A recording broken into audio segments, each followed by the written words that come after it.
L'énergie propice à la relation amoureuse se cultive depuis l'assiette.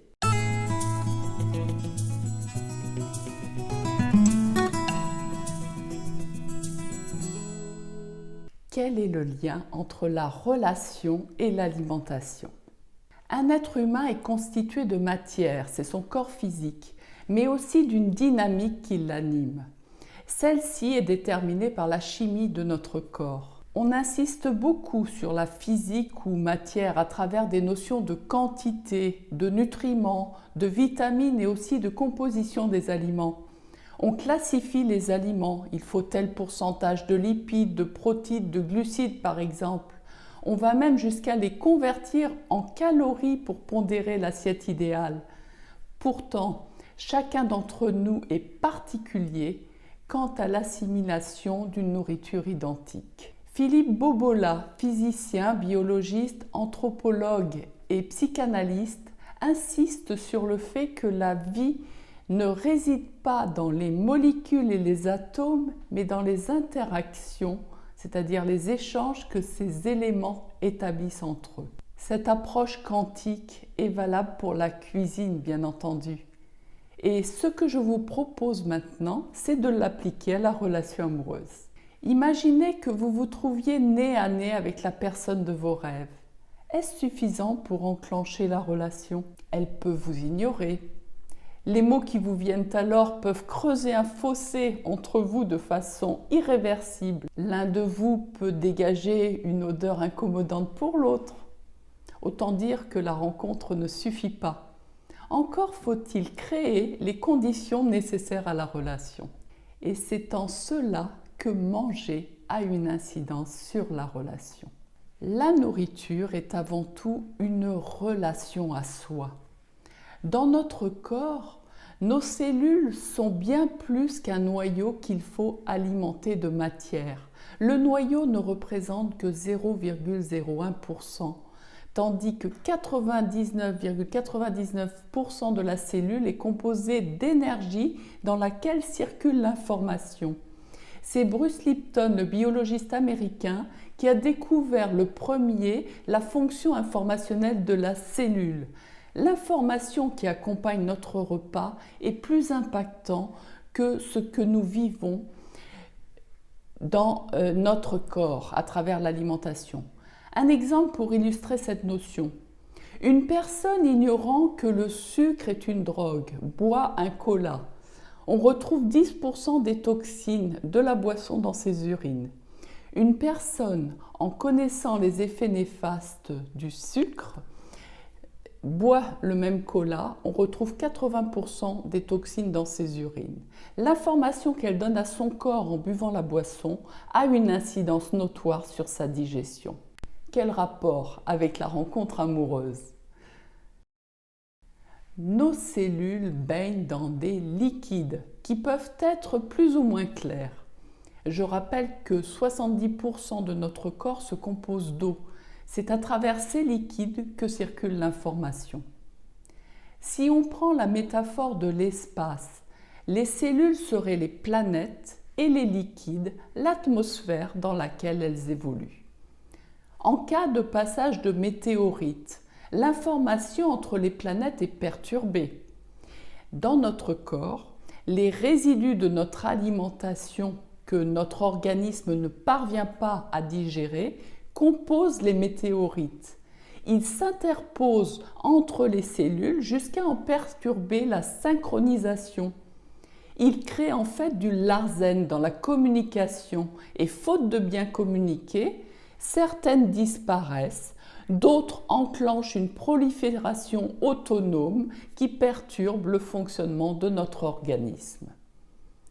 En enclenchant une désynchronisation partielle des cellules, notre nourriture perturbe notre relation avec le monde extérieur aussi. C'est en effet à partir de nos cellules nerveuses que nous communiquons avec l'extérieur.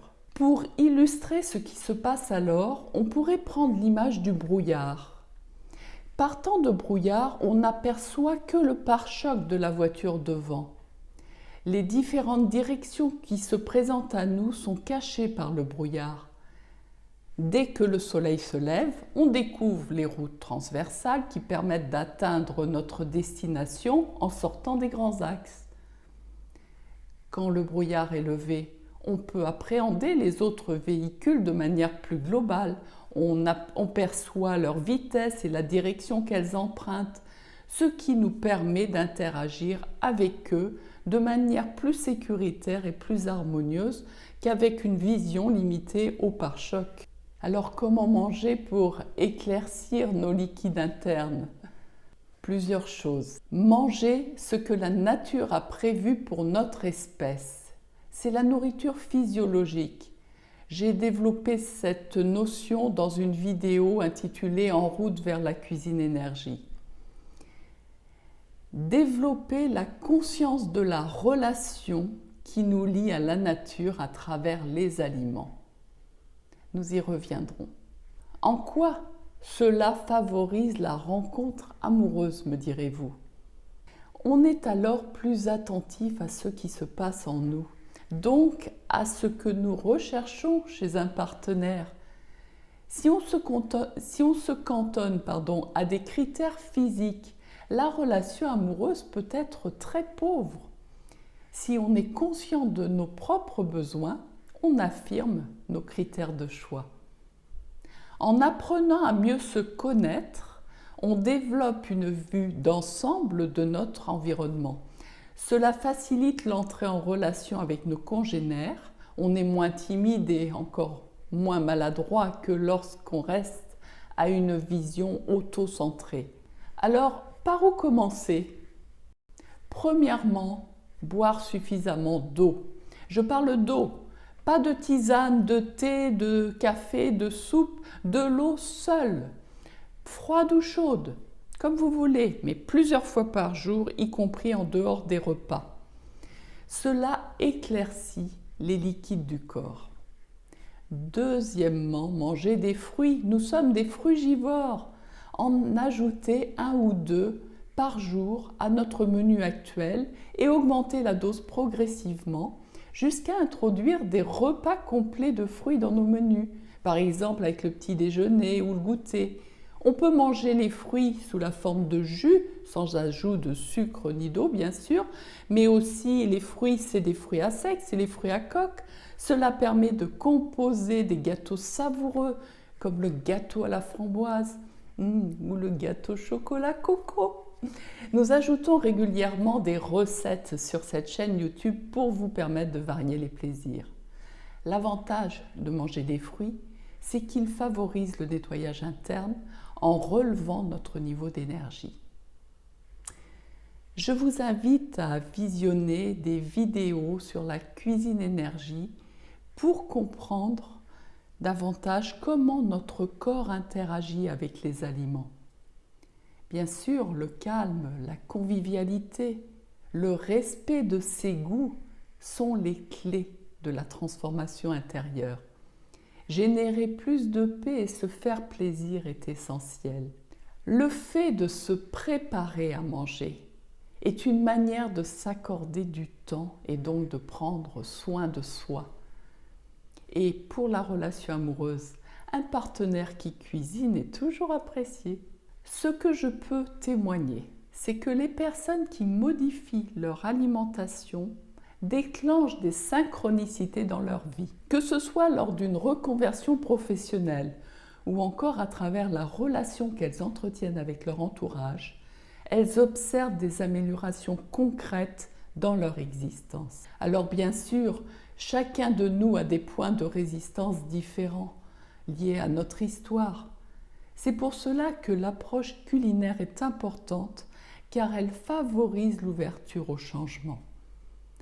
En cas de résistance profonde, il est essentiel de passer par le corps qui relie à tous les aspects de la vie, tandis que le mental peut nous en séparer et donc nous couper de notre énergie. J'ai choisi pour ma part de combiner plusieurs approches pour accompagner les personnes dans leur évolution. L'alimentation, bien entendu, mais aussi les soins énergétiques, les techniques de chiropraxie et l'exploration des mémoires. Cela permet d'aller débloquer son énergie en réactualisant ses émotions et ses croyances en fonction du moment présent. Savez-vous ce qui perturbe une relation amoureuse? Ce sont nos programmes inconscients qui se mettent en route. Je vais vous donner un exemple.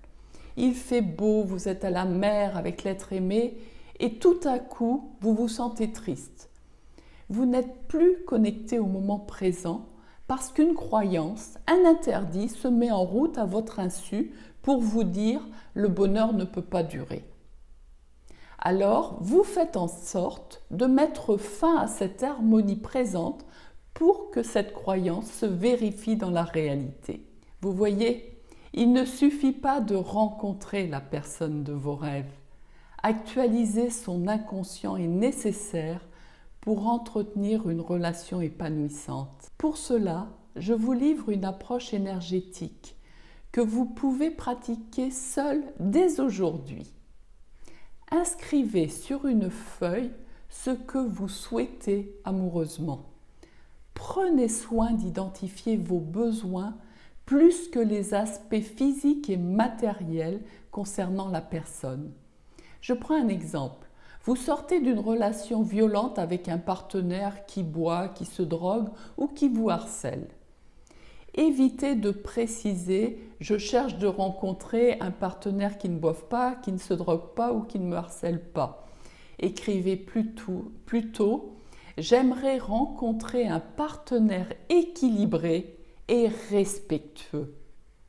Évitez la négation dans toutes vos phrases car le cerveau ne l'entend pas.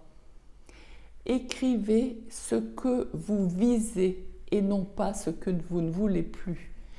Ensuite, faites le tour de la famille pour identifier qui aurait connu une forme de violence conjugale. Vous interrogez vos parents, vos grands-parents, vos oncles, vos tantes. Lorsque vous identifiez la personne concernée, invoquez-la et dites-lui « Je t'invoque pour rendre justice et mettre fin à la violence conjugale dans notre famille. Cette histoire t'appartient, je te la rends et je t'invite à la rendre à la personne qui te l'a transmise. » Et vous la remerciez de vous permettre ainsi de rétablir la justice dans la famille, parfois sur plusieurs générations. Bien sûr, respirez à fond en faisant cela et soyez convaincus, dites-le à haute voix. Vous contribuez ainsi à réactiver l'énergie bloquée dans le cercle familial. C'est une libération pour vous et pour vos ancêtres. Vous augmentez ainsi votre propre énergie. Surtout, combinez cela avec les conseils alimentaires pour potentialiser l'apport énergétique et donner plus de chance à cette démarche de générer des effets positifs. Sur ces paroles, je vous souhaite du fond du cœur de vivre une belle relation amoureuse. Je vous donne rendez-vous dans un prochain live pour partager vos expériences de cette pratique des conseils alimentaires et de l'approche énergétique que je vous ai livré plus haut. Le partage est essentiel parce qu'ensemble, nous évoluons davantage. Pour aller plus loin, vous pouvez choisir d'être accompagné en coaching plus général, coaching de vie dans lequel j'inclus des conseils alimentaires ou du coaching purement alimentaire si vous avez besoin de réajuster votre alimentation. Vous pouvez choisir aussi de participer à un atelier cuisine énergie où vous apprenez à composer les aliments de façon vitalisante ou encore prendre part au stage Harmoniser vos relations à travers la cuisine énergie, stage qui comprend des phases d'atelier cuisine énergie et des phases d'exercices beaucoup plus généraux qui permettent de reprogrammer ces cellules et d'enclencher une nouvelle dynamique.